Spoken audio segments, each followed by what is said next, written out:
Avui parlarem d'un dels mites més grans sobre l'estalvi. I és que la clau no és guanyar més, no, és pensar d'una altra manera. Anem a capgirar la truita. Comencem! A veure, posem un objectiu sobre la taula. Estalviar 300 euros al mes. Només de sentir-lo, oi que a molta gent ja se li posa una mena de barrera mental? Sembla una muntanya, impossible d'escalar, oi que sí? Doncs sí, aquesta sensació és supercomuna, que els diners no saps com, però desapareixen abans que acabi el mes. Però, i si el problema no fos el que pensem?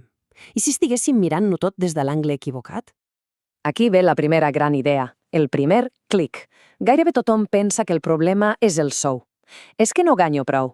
Però la qüestió clau, la que de veritat marca la diferència, no és quan entra, sinó com gestionem el que tenim. Aquesta és l'estratègia, diguem-ne, per defecte, la que fa gairebé tothom. Viure el dia a dia, pagar factures, les despeses normals i, al final, cruzar els dits i esperar que per art de màgia s'obria alguna cosa. Però ja sabem com acaba això, oi? Gairebé mai passa. I atenció, que no estem parlant de salaris de pel·lícula, Aquest principi funciona amb sous normals i corrents, els que té la majoria de la gent. Tant fa si són 1.200, 1.500 o 2.000 euros. La qüestió no és guanyar molt, la qüestió és tenir el control.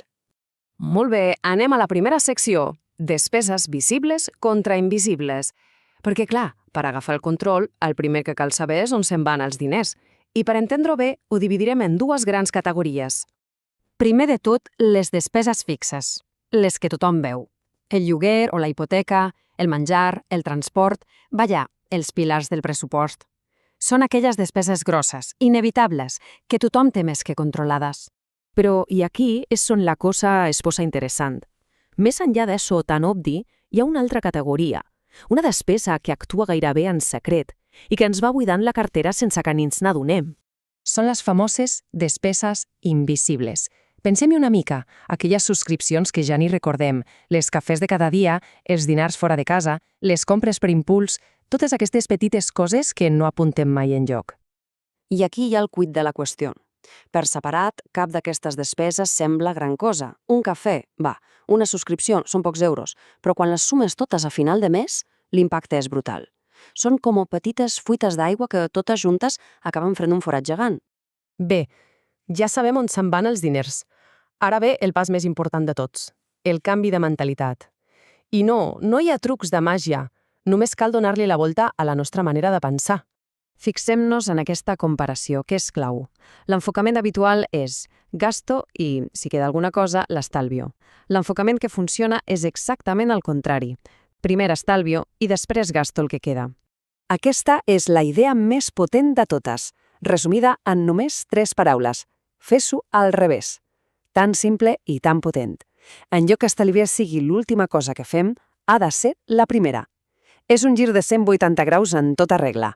La mecànica és molt senzilla, de veritat. A principi de mes, quan cobrem, el primer que fem és apartar la quantitat que hem decidit estalviar. I el que queda, doncs, és el nostre pressupost per viure. Això ens obliga a adaptar-nos, sí, però funciona. Val, molt bé. Però com aconseguim que això no sigui una cosa d'un mes i prou? Com ho mantenim en el temps? Doncs la resposta és la constància. Es tracta de transformar una simple acció en un hàbit. I escolteu, al principi no cal obsessionar-se amb els 300 euros, Es pot començar amb 50 o amb 20, la xifra inicial és el de menys. El que és realment transformador, el que canvia el joc, és crear l'hàbit, fer-lo cada mes passi el que passi. Aquest procés és igual per a tothom. Primer, comença com un hàbit, una cosa que hem de fer de manera conscient, pensant-hi. Després, a força de repetir-lo, es converteix en una rutina i al final, gairebé sense adonar-nos-en, acaba sent automàtic, una part més de la nostra gestió financera que ja no ens costa gens. Aquesta línia de temps ho deixa molt clar. El canvi de veritat no passa d'un dia per l'altre. Siguem realistes, el primer mes costa. Als 6 mesos, la cosa ja és més fàcil, i al cap d'un any, molt probablement ja serà totalment automàtic. La clau de tot és persistir. Així que, si pensem bé, veiem que l'enfocament del principi era l'equivocat. La pregunta no és si es pot estalviar o no, si hi ha capacitat. No, la clau és una altra cosa. I aquí tenim la pregunta final, la que de veritat importa. La pregunta no és si és possible estalviar. La pregunta és: quins petits canvis, quins petits ajustos en aquelles despeses invisibles estem disposats a fer per fer-ho possible?